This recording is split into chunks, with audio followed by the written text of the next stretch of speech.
ሰላም አለይኩም ወራህመቱላሂ ተዓላ ወበረካቱ። ጡሩ ሲና ይህ ስፍራ መለኮታዊ ብርሃን ገዝፎ የሚታይበት፣ ምላሶች በዚክር የሚጠመዱበት፣ ማራኪ የሆኑ አንደበቶች ስለ አኺራ የሚያወጉበት፣ ዕውቀት ከፍ ያለበት፣ ቀልብ የሚረጋበት የአላህ ቤት ነው።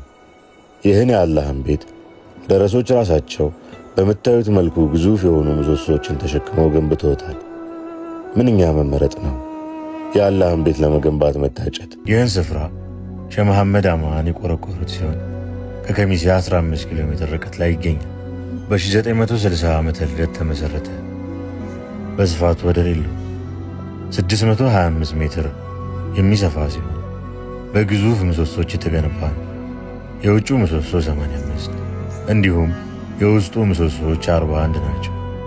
ጡሩ ሲና ኢልም የሚዛቅበት፣ አኽላቅ የሚቀረጽበት፣ አደብ የሚሰበክበት፣ መተናነስ ተዋዱዕ ከፍ ያለበት፣ የእውቀት ጉጉት የሚጨምርበት፣ ስክነት የረጋበት አጃኢብ ስፍራ ነው።